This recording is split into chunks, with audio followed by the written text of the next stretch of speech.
Avez-vous déjà constaté que plus vous essayez de contrôler ce qui vous arrive, plus les choses vous échappent et plus vous avez l'impression que vous perdez le contrôle? Alors si ça vous est déjà arrivé, si vous avez déjà constaté ça dans votre vie relationnelle, eh bien je pense que cette deuxième vidéo de formation que j'ai préparée à votre intention va énormément vous parler et va vous apporter quelques surprises assez intéressantes.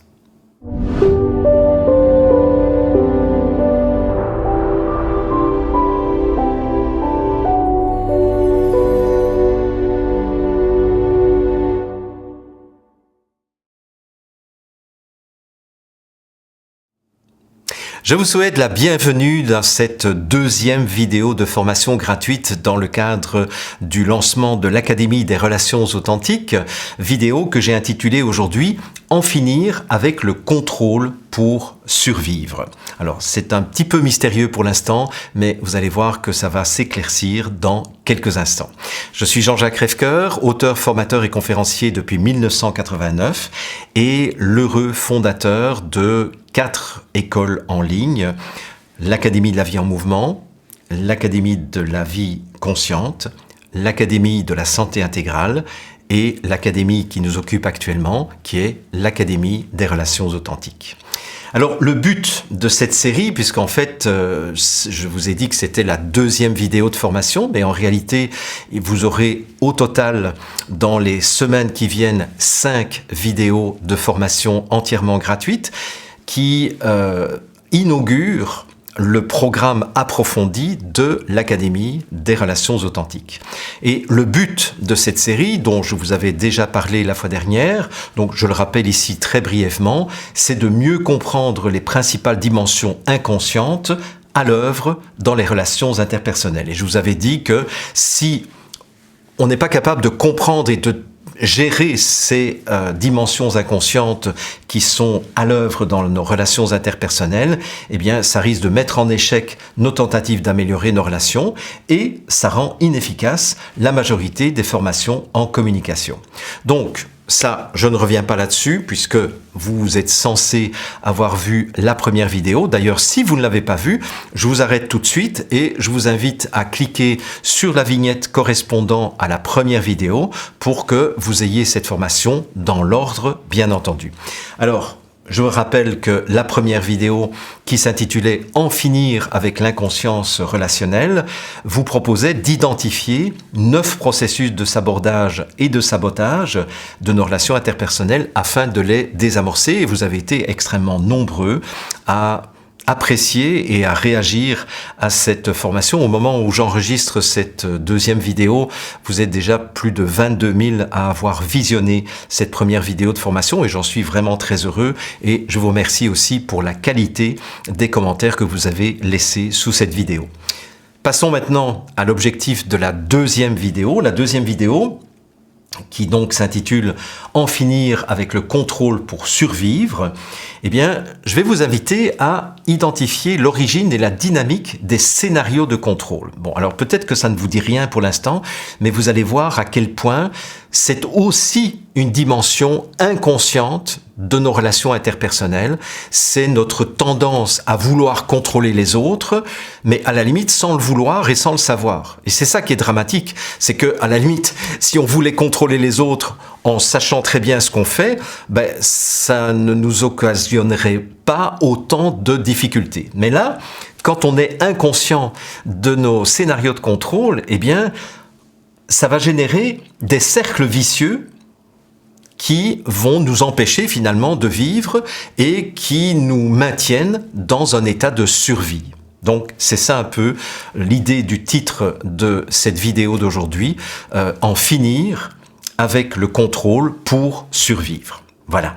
Alors, je vous rappelle que je vous avais donné quelques recommandations que je vous mets là parce que je les avais données déjà la fois dernière. Donc, c'est toujours le début du programme de la formation du programme approfondi de l'Académie des relations authentiques. Je vous invite à continuer à noter dans votre carnet sur les pages de droite uniquement et de mettre vos commentaires personnels et les éléments, les liens que vous faites avec votre vécu sur les pages de gauche. D'ailleurs, je vous invite à faire les liens avec votre vécu. Je vous invite toujours à ne pas me croire sur parole, mais à tester dans votre vie si ce que je vous raconte trouve du sens et fonctionne.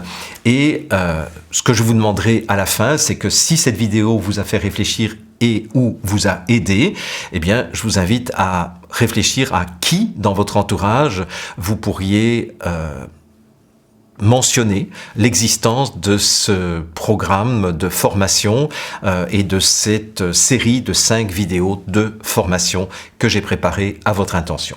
Voilà, je pense que j'ai fini pour l'introduction et nous allons passer directement au premier chapitre.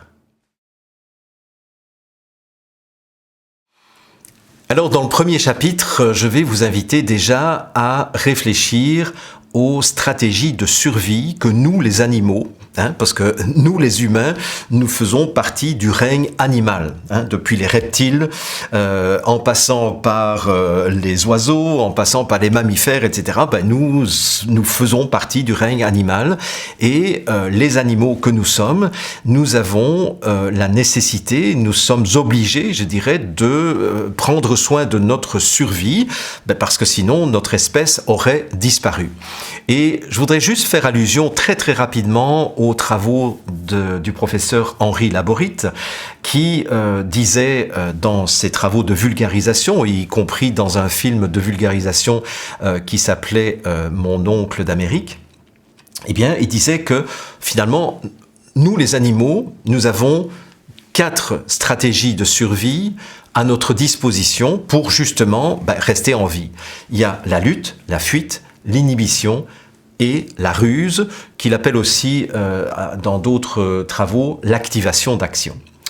Et je me suis amusé, mais bon, c'est juste un petit amusement pour vous, c'est que je me suis dit, tiens, si je reprends la liste d'Henri Laborit, je voudrais la mettre en parallèle avec ce que j'ai entendu chez des neuroscientifiques américains qui disaient, en fait, nous, on a un moyen mnémotechnique pour se souvenir des 4 choses nécessaires pour survivre et pour assurer la survie individuelle et la survie de l'espèce, et le moyen mnémotechnique, c'est que ça commence chaque fois par F, c'est fight, flee, freeze et fuck.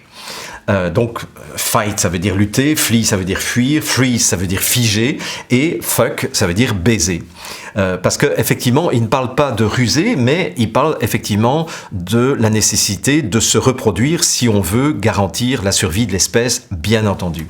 Et puis je me suis dit, tiens, si je veux compléter cette liste proposée par les Américains, et si je veux réintégrer 2 éléments supplémentaires, la ruse, je pourrais le traduire par feint, parce que feint, j'allais dire en latin, en anglais, ça veut dire feindre, faire semblant, donc effectivement, on n'est pas loin de ruser, et il y a aussi se nourrir.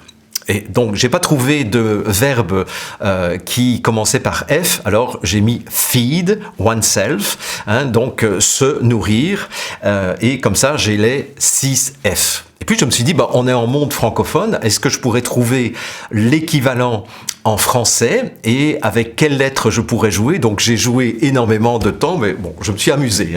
Et voilà ce que ça donne. Donc batailler, battre en retraite, bloquer, bluffer ou biaiser, baiser et bouffer. Je trouve que c'est pas mal du tout. Voilà, donc on pourrait se dire, nous les êtres humains, pour assurer notre survie, nous avons 6 stratégies, 6 éléments à notre disposition pour assurer notre survie et la survie de l'espèce. Maintenant, la question est de savoir, au commencement de notre vie, quel était le seul enjeu de survie dont nous devions tenir compte pour le petit que nous étions et qui venait de naître? Évidemment, ce n'est ni de battre, ni de batailler, ni de battre en retraite, ni de biaiser, ni de bluffer, etc., etc. C'était quoi? C'était bouffer, c'était manger. Donc la seule chose qui nous préoccupe dans les tout premiers moments de notre existence, c'est de manger. Et remarquez d'ailleurs, je vais aller assez vite sur ce thème-là aussi, parce que c'est pas je dirais le cœur de ce que je veux vous livrer aujourd'hui, mais remarquez que toutes les espèces animales ne sont pas égales devant la nourriture. Il y a certaines espèces qui sont indépendantes tout de suite, qui sont autonomes tout de suite. Il y a des espèces qui sont autonomes très rapidement, et puis vous avez des espèces qui sont dépendantes plus longtemps. Et d'ailleurs, je vous laisse deviner de toutes les espèces animales existant sur Terre, quelle est l'espèce qui met le plus de temps à devenir autonome? Évidemment, ce sont les humains. Si vous regardez les reptiles, que ce soit les serpents, les lézards, les caméléons, etc., eux, ils sortent de leur œuf, ils sont autonomes immédiatement, ils connaissent même pas leur père, leur mère, etc., et ils doivent bouffer tout de suite. Donc eux, c'est démerde-toi tout de suite, t'es autonome tout de suite, et tu y vas tout de suite. Bon, les oiseaux, c'est un petit peu plus long. Dès qu'ils sortent de leur œuf, ils vont demander à papa et maman oiseau de leur apporter une nourriture pré-mâchée, pré-digérée, pour pouvoir survivre, je dirais. Mais très vite, on va les foutre en dehors du nid, et ils vont devoir se débrouiller par eux-mêmes. Maintenant, les mammifères, eux, ils ont déjà plus de conditions à remplir pour devenir autonomes, et ils sont dépendants du lait maternel, du lait de leur maman, donc que ce soit les petits ânes, les petits veaux, les petits poulains, les petits chatons, les petits chiots, etc.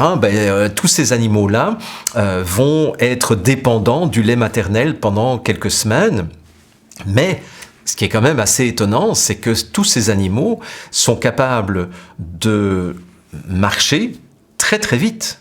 En tout cas, les veaux, les poulains, les ânons, etc., eux, c'est le jour même qu'ils marchent et qu'ils vont suivre la maman dans le troupeau si le troupeau est en train de se déplacer.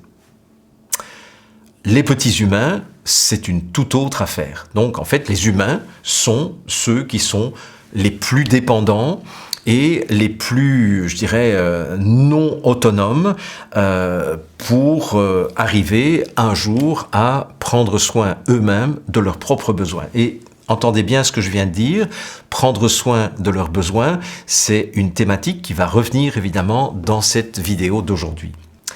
Alors, la réflexion que je voudrais vous faire, et qui ne vous a peut-être jamais traversé l'esprit, c'est que plus le petit animal est dépendant de l'adulte, plus il va devoir développer un système de communication complexe pour survivre.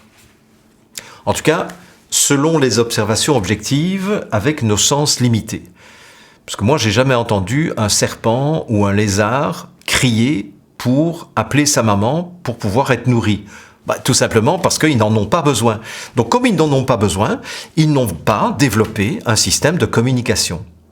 C'est pas moi qui ai inventé cette théorie, mais la première fois que j'ai entendu quelqu'un dire ça, j'ai dit mais c'est génial comme observation.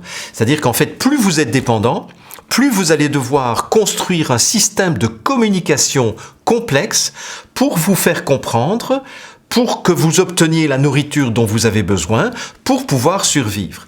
Est-ce que vous commencez à comprendre pourquoi, dans ce premier chapitre, je vous invite à réfléchir sur la notion de survie?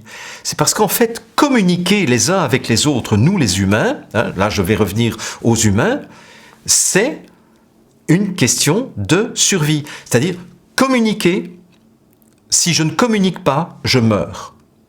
Donc c'est une question de vie ou de mort. La communication, c'est bien plus que simplement parler. C'est bien plus que échanger des informations. C'est assurer notre survie.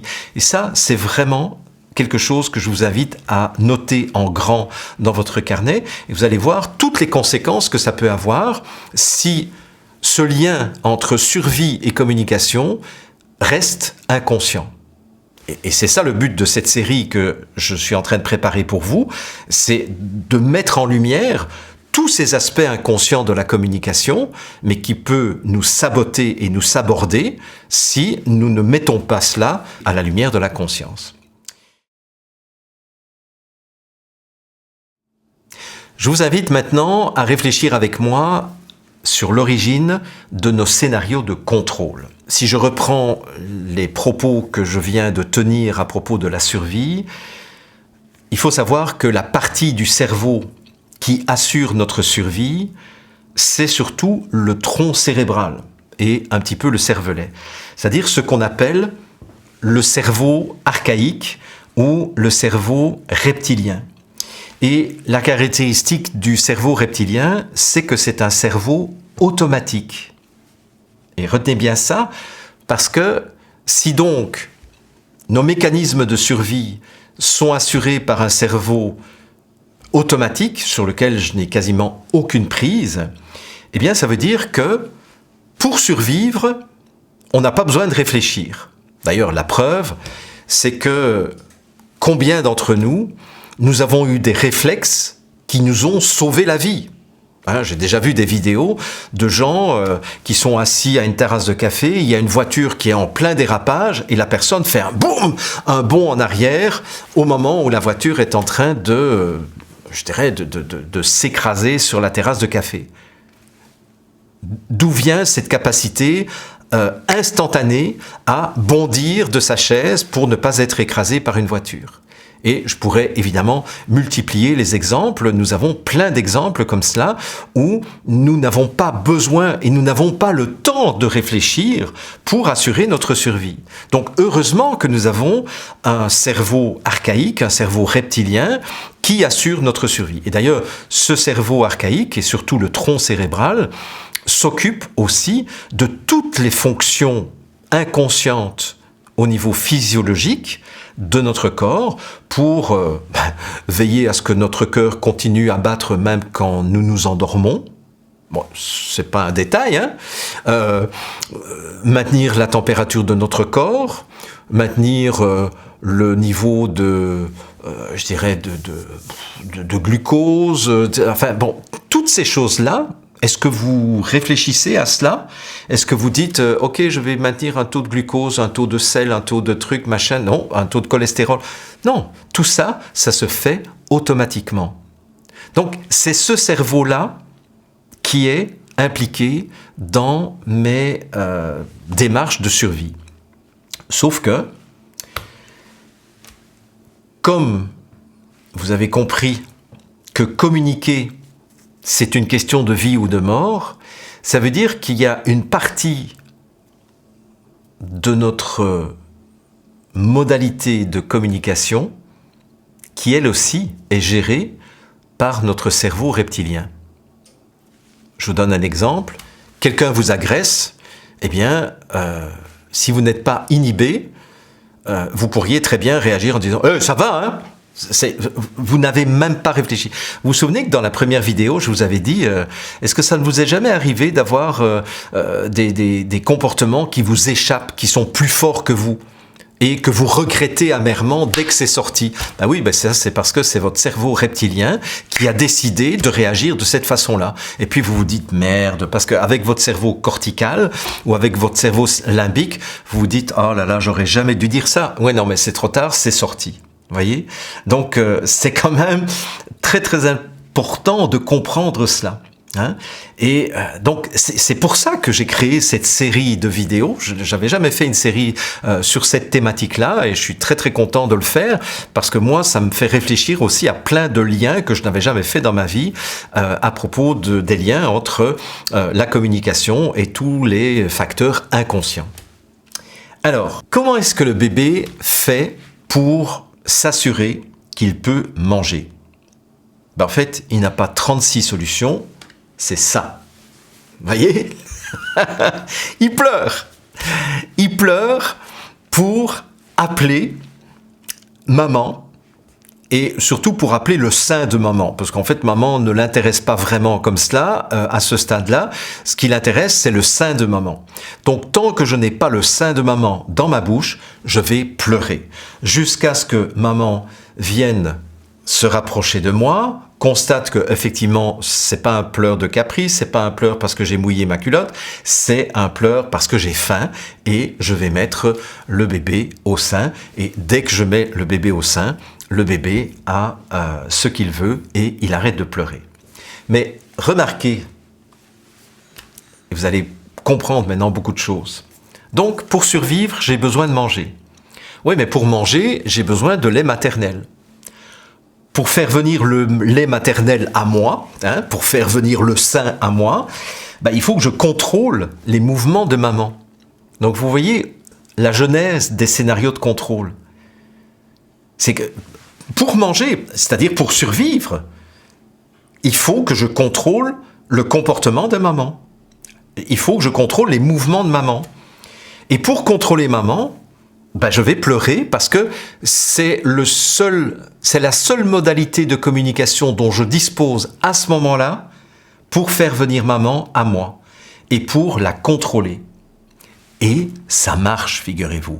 Enfin, la plupart du temps, parce qu'il y a des connards de pédiatres, d'infirmières et de conseillers pédiatriques qui, pendant toute une génération, enfin j'espère que ça a arrêté maintenant cette connerie, ont interdit aux mères l'allaitement à la demande. C'est vraiment de la connerie finie. Nous sommes des petits êtres animaux et notre instinct est là pour nous faire survivre. Donc si un bébé a besoin de manger 6 fois, on va lui donner à manger 6 fois. L'allaitement à des heures fixes, c'est non seulement c'est une connerie, mais en plus c'est imposer aux enfants un traumatisme qui peut les marquer toute leur vie. C'est vraiment... Et je ne parle pas même des salopards d'industriels, Nestlé en tête, qui ont fait croire à des millions de femmes que le lait maternisé était bien meilleur que le lait maternel. Bon, donc ça, c'est juste mon petit côté rebelle et mon petit côté militant qui de temps en temps pète une coche, mais voilà, vous avez bien compris ce que je veux dire. Donc, qu'est-ce qu'on peut conclure de ce schéma que je viens de faire pour vous? C'est que je contrôle pour ne pas crever. En fait, c'est ça. Je contrôle les mouvements de maman, je contrôle les comportements de maman pour ne pas mourir. Et comme la seule chose qui importe pour l'instant, c'est que je puisse manger, bon, évidemment, j'espère que les autres conditions sont réunies, c'est-à-dire maintenir une certaine température, etc., etc. Mais essentiellement, la seule chose qui est sous mon contrôle, c'est de téter pour ne pas mourir. Et pour ne pas mourir, ce que je vais faire, c'est apprendre à contrôler maman. Et donc, la prochaine fois que vous remarquerez quelqu'un qui est contrôlant comme ça, vous savez, je sais pas, vous avez déjà croisé ce genre de personne? Eh bien, dites-vous, repensez à ce que je vous ai dit, et dites-vous, en fait, cette personne est en train d'essayer de me contrôler ou d'essayer de contrôler tout son environnement, parce que tout simplement, elle n'est pas sortie de cette peur de mourir, de cette peur de crever de faim. Et donc là, vous avez sous les yeux l'origine de tous les jeux de pouvoir interpersonnels.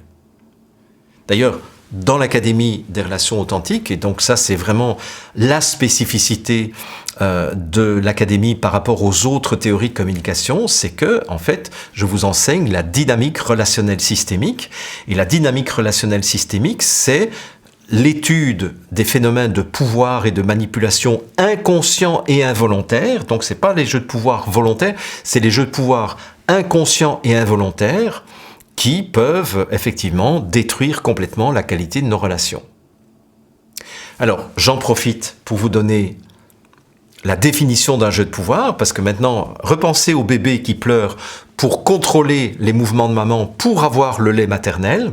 Eh bien, on pourrait dire que le bébé a du pouvoir sur sa maman si le bébé est capable de faire dire, de faire penser, de faire ressentir quelque chose à sa maman, parfois à son insu ou contre son gré, mais bon, ça je mets entre parenthèses, mais surtout sans en prendre la responsabilité. Qu'est-ce que ça veut dire sans en prendre la responsabilité? C'est-à-dire que au stade de développement où se trouve le bébé, évidemment, il ne peut pas formuler une demande explicite en disant « Maman, s'il te plaît, j'ai faim ». Et je te demande, si tu veux bien et si tu es disponible, de me donner ton sein pour que je puisse me nourrir. On n'a jamais vu ça, peut-être dans des films de fiction, mais non. Donc, le bébé, évidemment, la seule chose qu'il fait, c'est il pleure pour contrôler, c'est-à-dire pour faire à maman. La seule chose qui lui importe pour ne pas crever, c'est « Maman, viens à moi et donne-moi ton sein ». Et c'est ça, un jeu de pouvoir.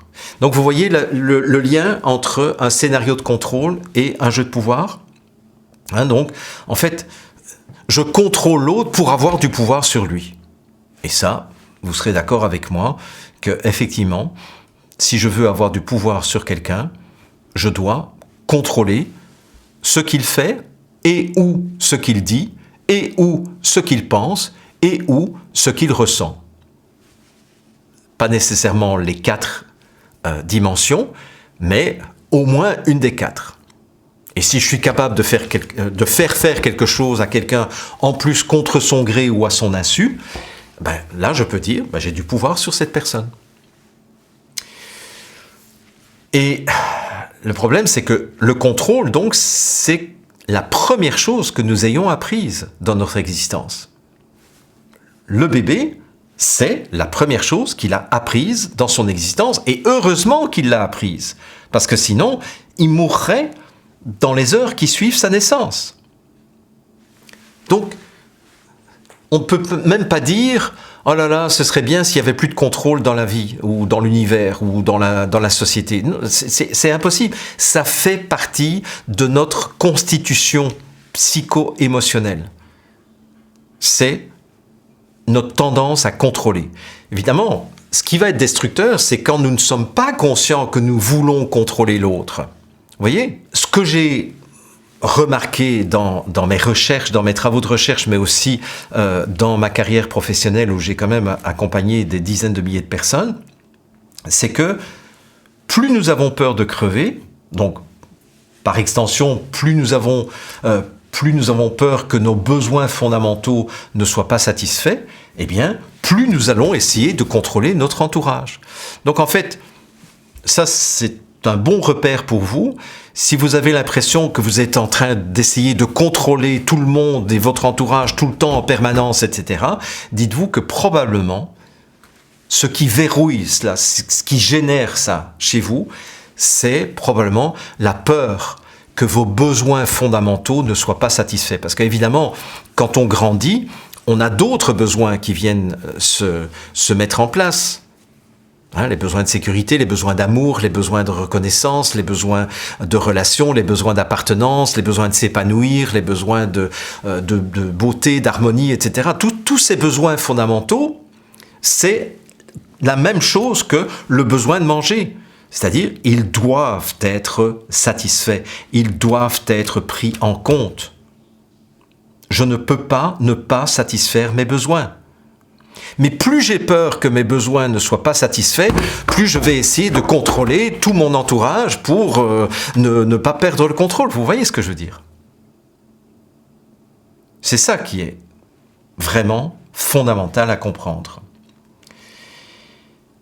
Alors, le problème, c'est que, comme je vous le disais dans la première vidéo, nous sommes inconscients la plupart du temps de nos besoins fondamentaux. Ça, je vous l'avais annoncé dans la première vidéo, eh bien, vous voyez, maintenant, je vous en fais la démonstration. Et, comme je vous l'ai déjà dit, l'autre problème, c'est que nos scénarios de contrôle sont gérés par le cerveau reptilien, qui est un cerveau inconscient et automatique. Donc, en conclusion de ce deuxième chapitre, non seulement nous réagissons de manière automatique par peur de manquer, de la satisfaction de nos besoins, mais en plus, nous ne savons même pas le ou les besoins que nous cherchons à combler. Ça, c'est un comble, comme dirait l'autre. Et comme disait Carl Gustav Jung, tout ce que nous n'aurons pas ramené à la conscience se manifestera dans notre vie comme le destin ou la fatalité. C'est vraiment le fil conducteur de toute cette série de vidéos, de formations consacrées donc aux dimensions inconscientes de nos relations interpersonnelles.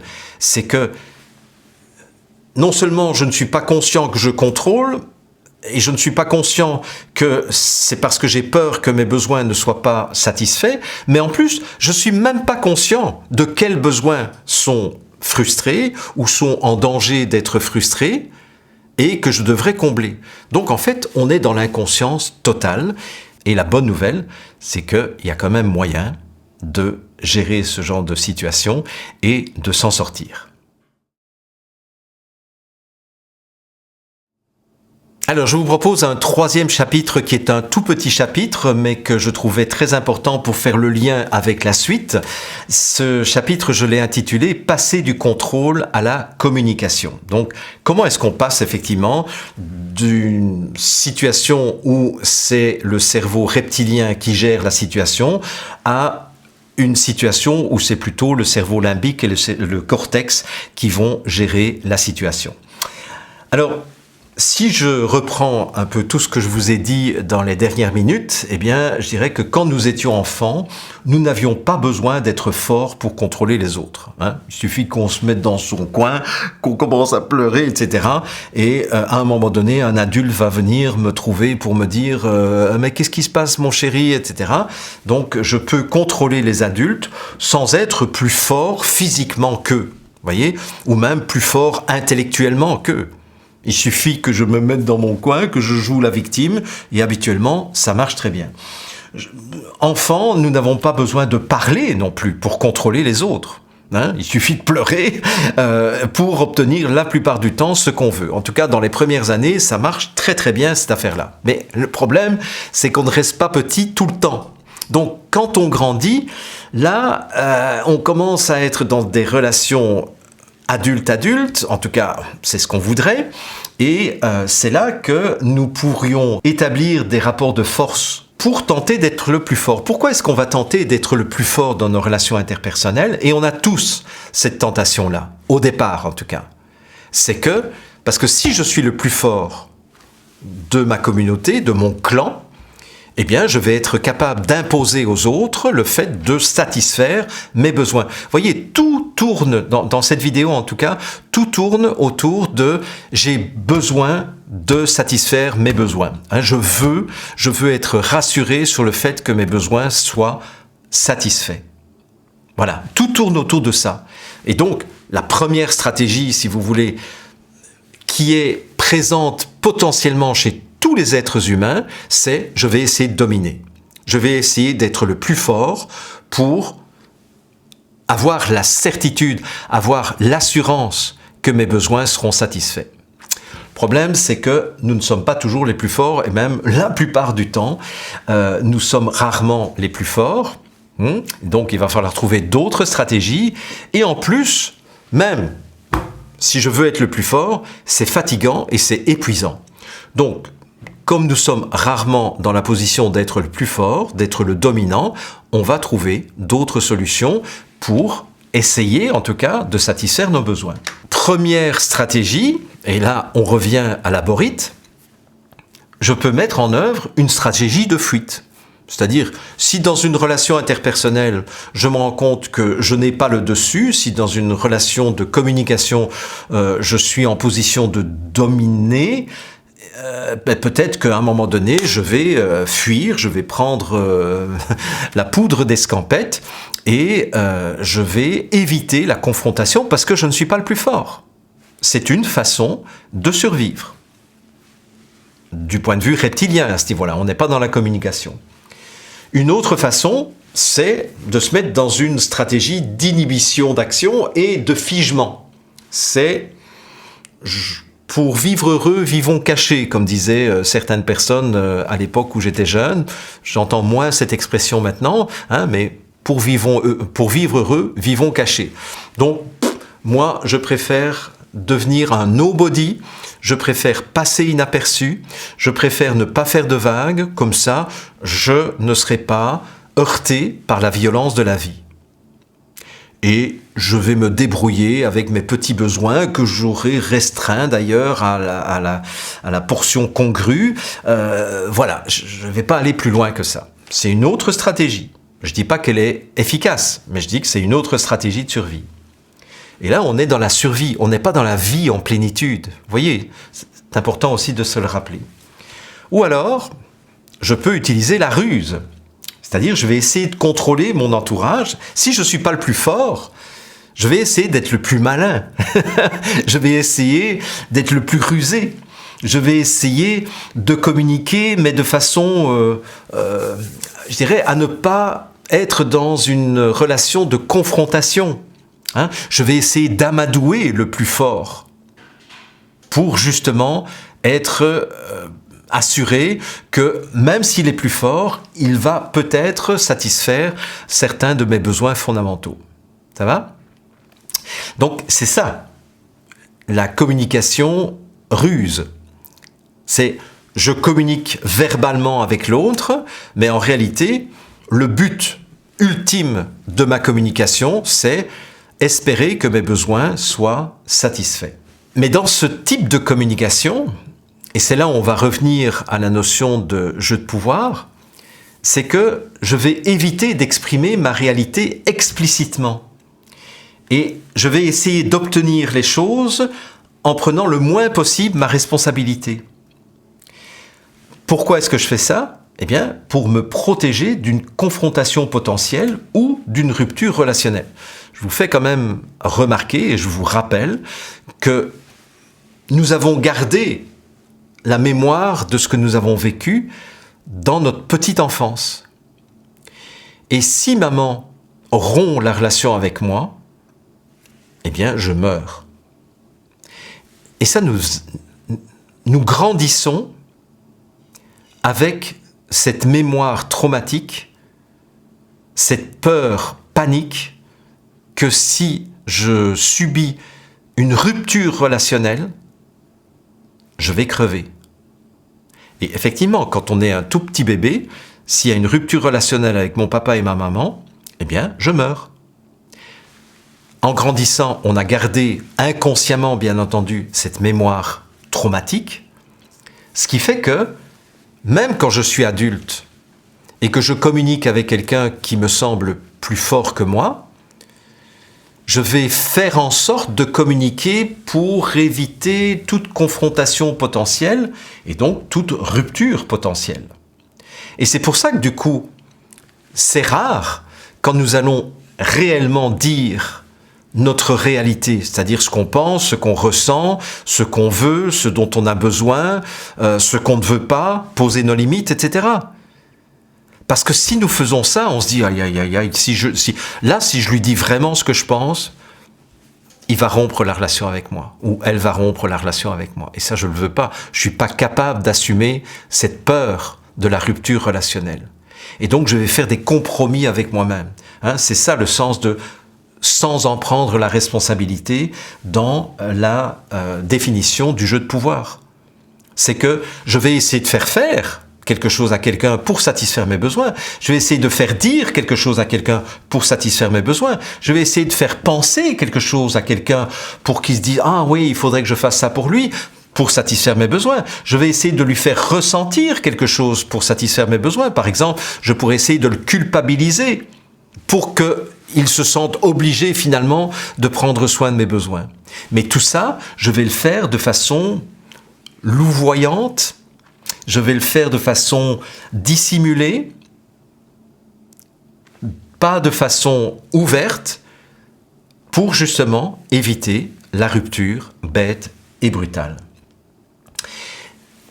Et si aucune de ces stratégies ne fonctionne, donc ni la lutte, ni la fuite, ni l'inhibition d'action, ni la ruse, eh bien à ce moment-là, nous allons nous retrouver dans une situation où il risque d'y avoir une régression dans le cerveau archaïque et il y a un risque à ce moment-là de somatisation et de pathologisation. Ça, c'est ce que j'enseigne dans l'Académie de la santé intégrale sur l'origine somato-émotionnelle et psycho-émotionnelle des maladies, des cancers et d'autres maladies à cause du fait que nous n'avons pas été capables de ramener à la conscience et d'avoir le courage de dire à l'autre ce dont nous avons véritablement besoin. Voilà. Mais je ne vais pas rentrer dans ces détails-là parce que ça, c'est l'objet d'une autre académie que je vous proposerai un jour.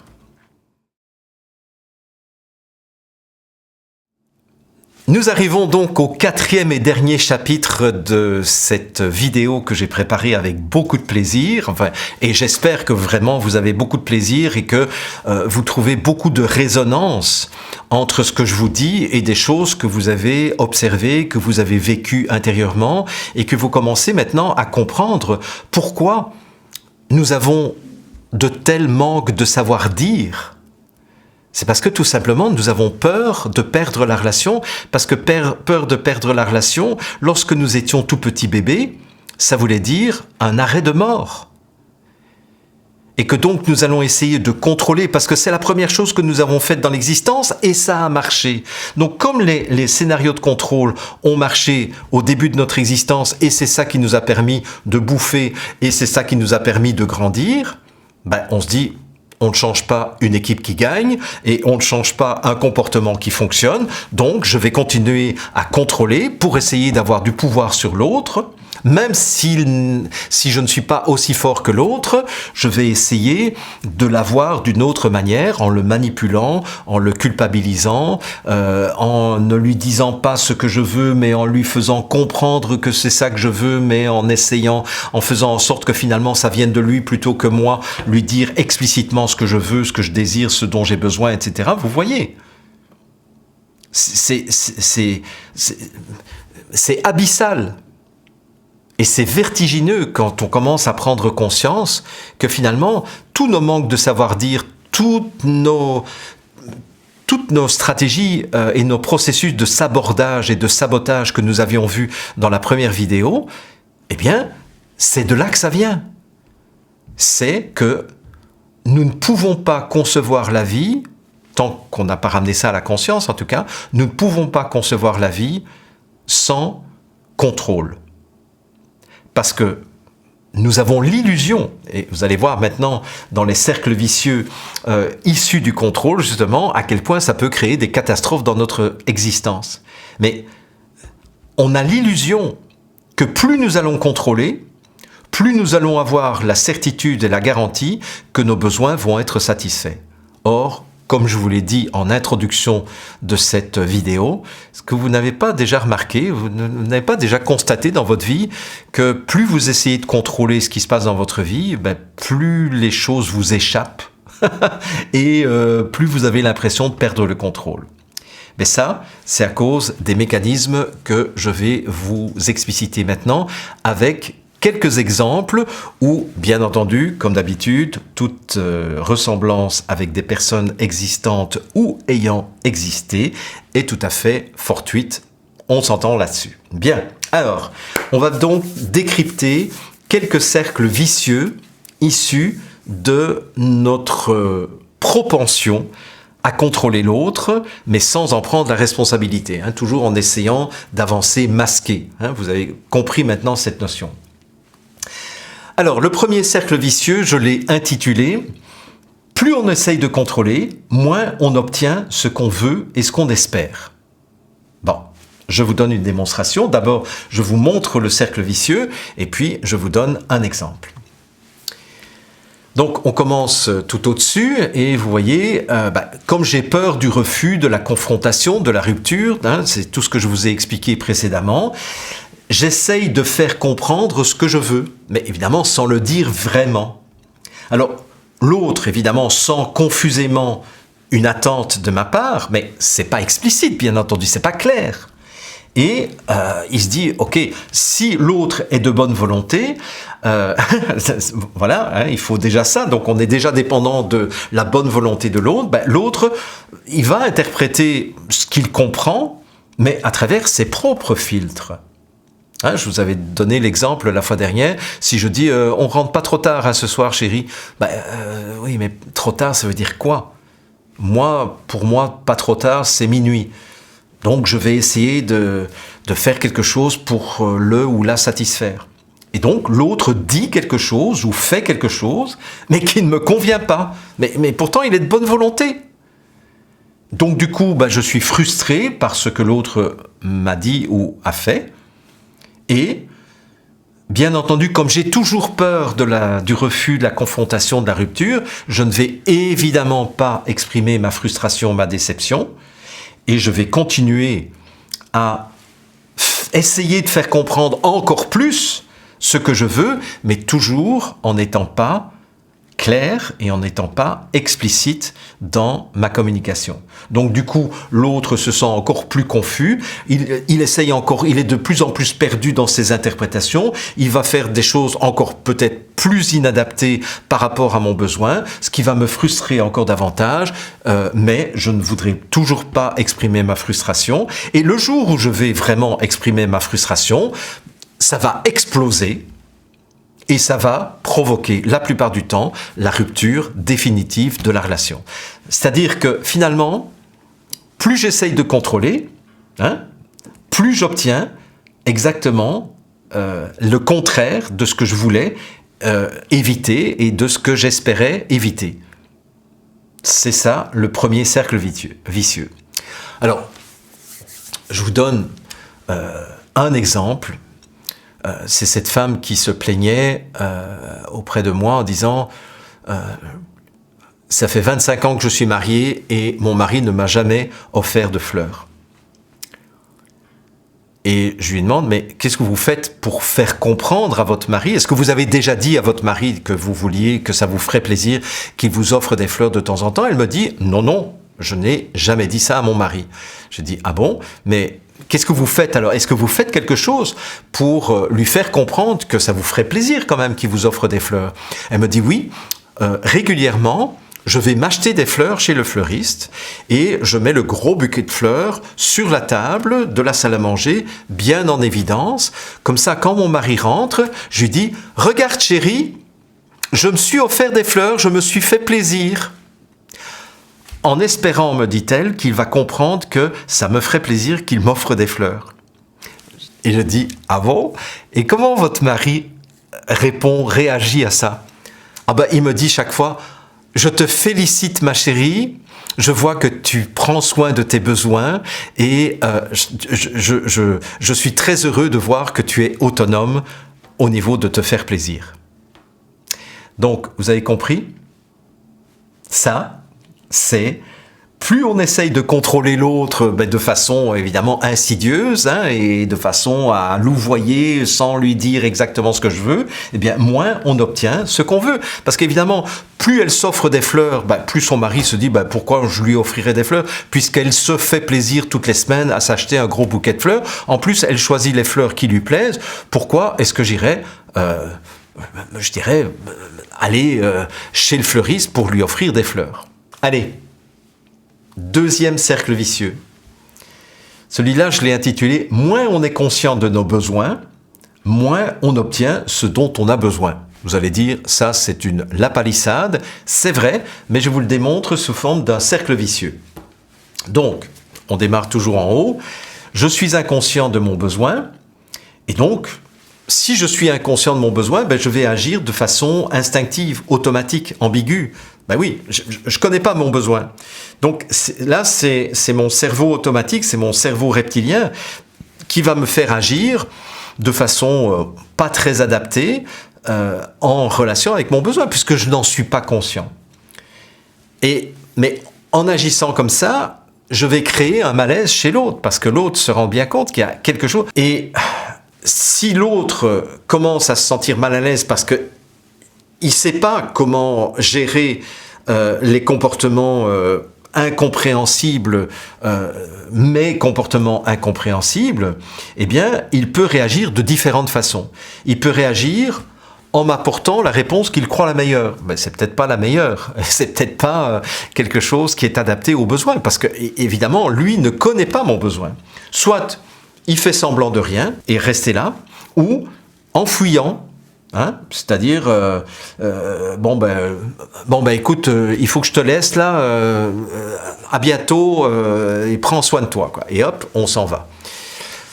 Et bien entendu, quelle que soit la réaction de l'autre, je vais sentir que ça ne me convient pas, je me sens victime, parce que, une fois de plus, personne ne prend en compte mes besoins et je vais donc être de plus en plus stressé. Étant de plus en plus stressé, c'est mon cerveau reptilien qui embarque de plus en plus pour me faire agir de façon automatique, qui crée de plus en plus de malaise chez l'autre, qui fait que l'autre veut se débarrasser le plus vite possible de mon malaise, etc., etc.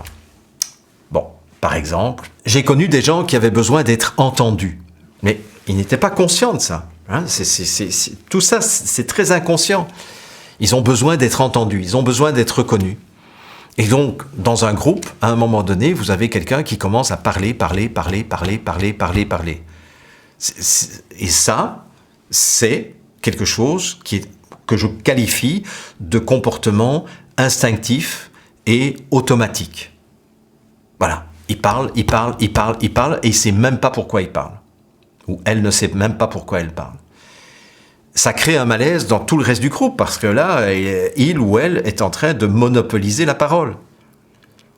Et le groupe veut se débarrasser. Donc, il y en a qui veulent l'interrompre, il y en a d'autres qui se lèvent pour aller boire un verre, d'autres font semblant de rien ou commencent à pitonner sur leur téléphone cellulaire, peu importe. Mais en tout cas, la personne qui veut être entendue en parlant, à un moment donné, elle ne va pas recevoir la reconnaissance qu'elle attend, parce que, évidemment, si je donne le moindrement possible de la reconnaissance à la personne qui cherche de la reconnaissance à travers son flot de paroles, elle va recommencer de plus belle. Et comme moi, j'ai pas envie que ça s'amplifie encore, je vais justement ne plus l'écouter. Et si je ne l'écoute plus, hein, c'est une fuite, ça, l'autre se sent que ça ne lui convient pas et se sent victime en disant ouais, on ne me reconnaît jamais, etc., etc. Et donc, moins la personne se sent reconnue, plus elle va se mettre à parler, plus elle se met à parler, plus elle crée des malaises chez les autres, plus les autres ont envie de s'en débarrasser et de repousser la personne. Ça va ? Toute ressemblance donc avec des personnes existantes ou ayant existé, bien entendu, est tout à fait fortuite. Donc, moins on est conscient de nos besoins, moins on obtient ce dont on a besoin, parce que, en fait, les comportements qu'on met en place pour essayer d'obtenir satisfaction de nos besoins sont des comportements totalement automatiques, inconscients, involontaires, gérés par le cerveau reptilien. Troisième cercle vicieux, celui-là je l'aime bien aussi, plus on fait pression pour contrôler l'autre, plus on se fait rejeter. C'est une autre façon de dire ce qu'on a déjà vu dans le deuxième cercle vicieux, mais c'est un petit peu différent. Parce que là, ça concerne très souvent les gens qui vivent une énorme frustration déjà et un énorme manque. Donc en fait, ce sont des gens qui sont par exemple en manque d'amour. J'ai besoin d'amour. Hein? Vous voyez, j'ai une énorme frustration, un énorme manque. Et bien entendu, plus ma frustration et mon manque est gros, plus j'ai peur de ne jamais obtenir satisfaction.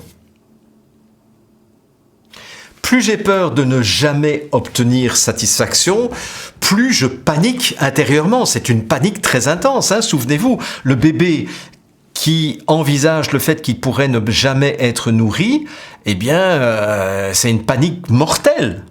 C'est « je vais crever, je vais mourir ». Et donc, qu'est-ce que je vais faire si je vis une panique intérieure intense? Si je rencontre quelqu'un qui pourrait devenir mon amoureux ou mon amoureuse, je vais faire pression sur l'autre pour augmenter mes chances d'être comblé au niveau de mon besoin d'amour, hein, dans cet exemple-ci. Mais en faisant ça, hein, je viens de rencontrer à peine une nouvelle personne qui me plaît, qui a l'air de ne pas être indifférent à moi. Et là, tout de suite, je vais mettre le grappin sur cette personne. Je vais lui téléphoner 10 fois par jour pour lui demander si il pense à moi ou elle pense à moi, etc., etc. L'autre, évidemment, se sent sous pression, se sent mal à l'aise. Et donc, très vite, l'autre va me rejeter pour retrouver sa liberté. En retrouvant sa liberté, je me retrouve encore plus frustré et encore plus impuissant. Ce qui fait que la prochaine fois, je vais encore avoir plus peur de ne jamais obtenir satisfaction.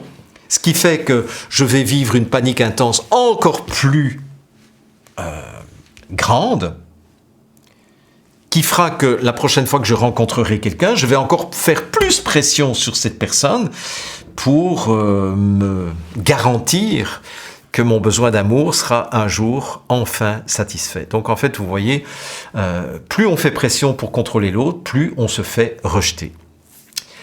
Bon, donc je vous ai déjà donné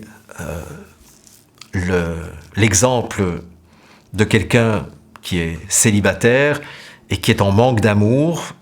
Et évidemment, c'est vraiment pas la bonne stratégie pour attirer dans sa vie quelqu'un qui va se sentir libre dans la relation. En fait, il va se sentir complètement contrôlé, complètement sous emprise, et c'est bye bye.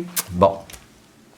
Mais vous vivez ça aussi chaque fois que vous allez dans un magasin et que vous avez un vendeur qui vous saute dessus parce que en fait, il n'a encore fait aucune vente dans la journée et il essaye absolument de vous fourguer quelque chose. Et en plus, ça m'est déjà arrivé, et je suis sûr que vous aussi, ça vous est déjà arrivé, le produit vous intéresse, le vêtement vous intéresse, vous le trouvez vraiment beau, en plus le prix est pas mal. Mais le vendeur est tellement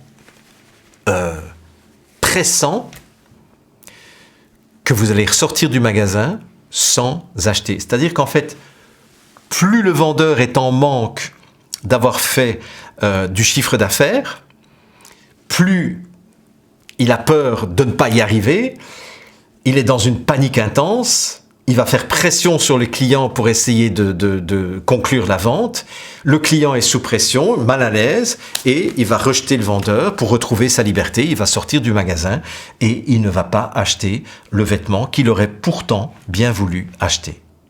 Voilà, même chose. Vous cherchez un emploi, si vous avez peur de ne pas avoir un emploi, si c'est votre seule chance,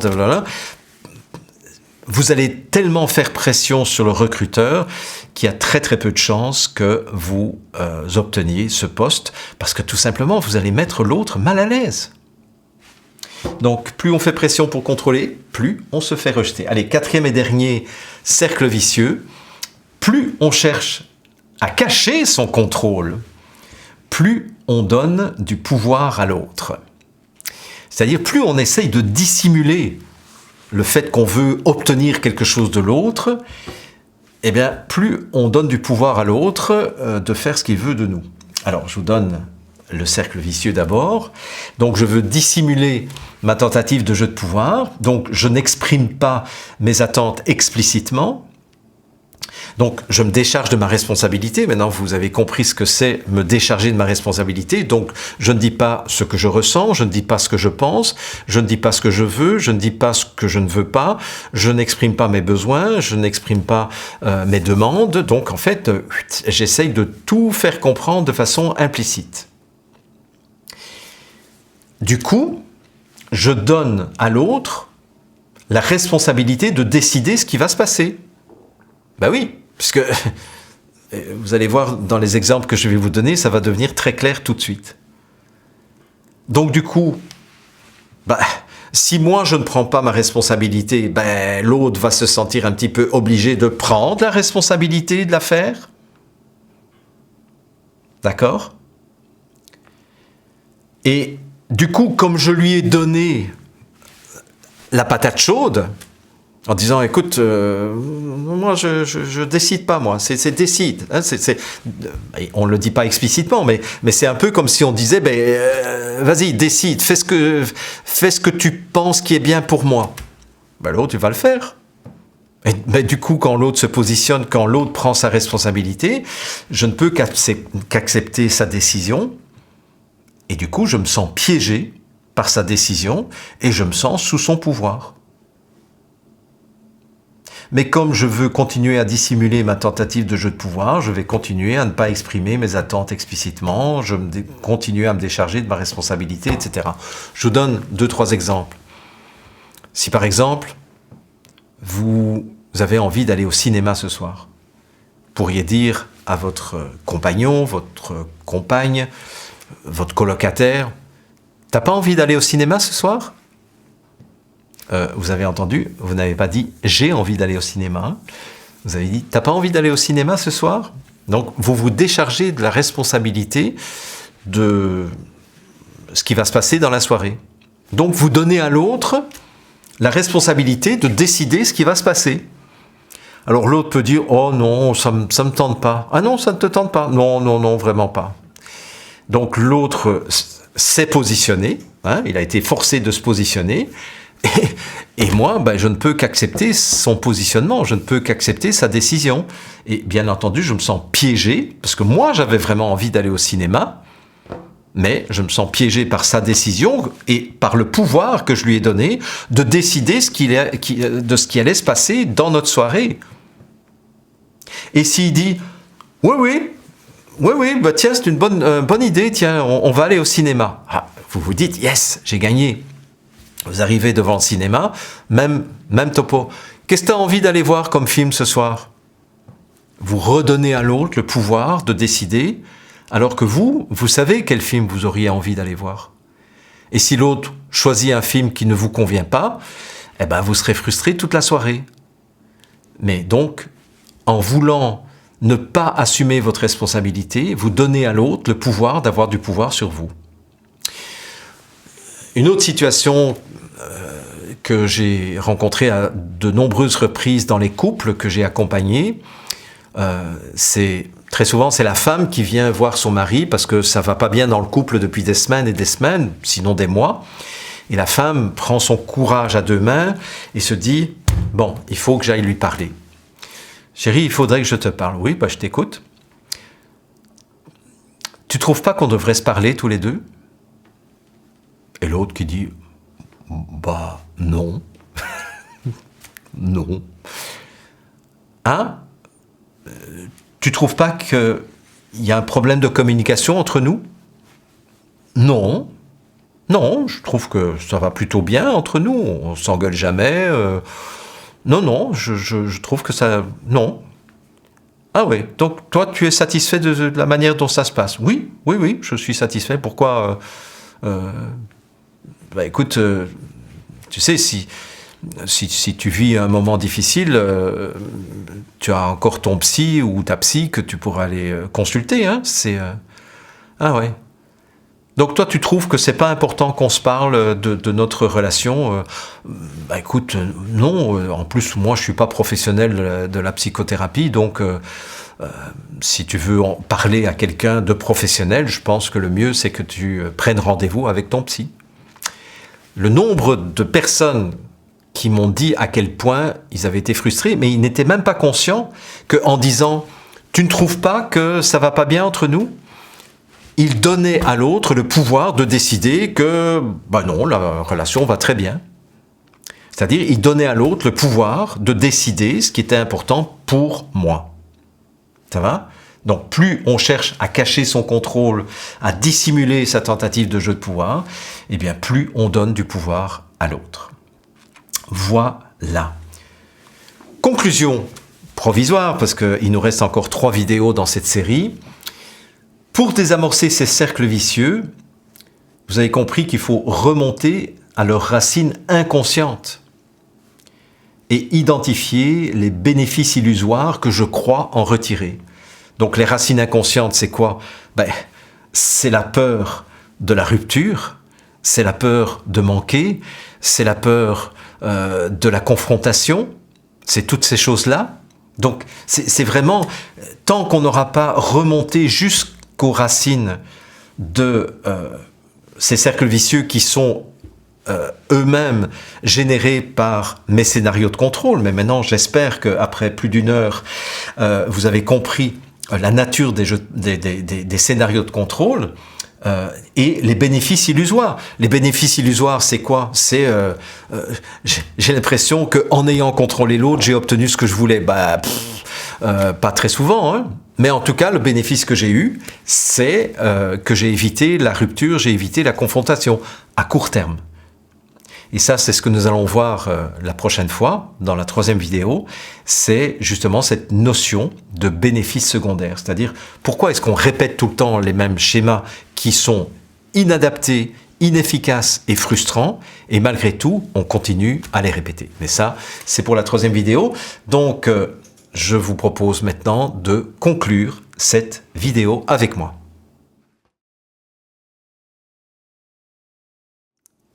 Voilà, à vous de jouer.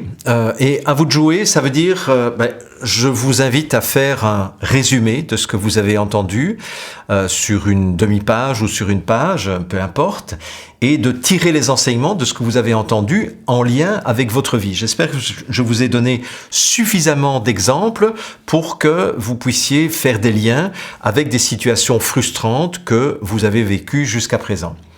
Et je vous invite à nouveau à écrire sous cette vidéo ce qui a résonné en vous et ce qui a été révélé de vous. Ce serait vraiment intéressant. Et bien entendu, vous pouvez utiliser un pseudonyme si vous ne voulez pas être reconnu. Et sinon, ce que je vous demande, et ça c'est un service que je vous demande, donc là c'est une demande explicite que je vous fais, ce n'est pas un jeu de pouvoir, c'est de partager le lien de cette vidéo aux personnes de votre entourage à qui vous pensez que ça pourrait faire du bien. Voilà.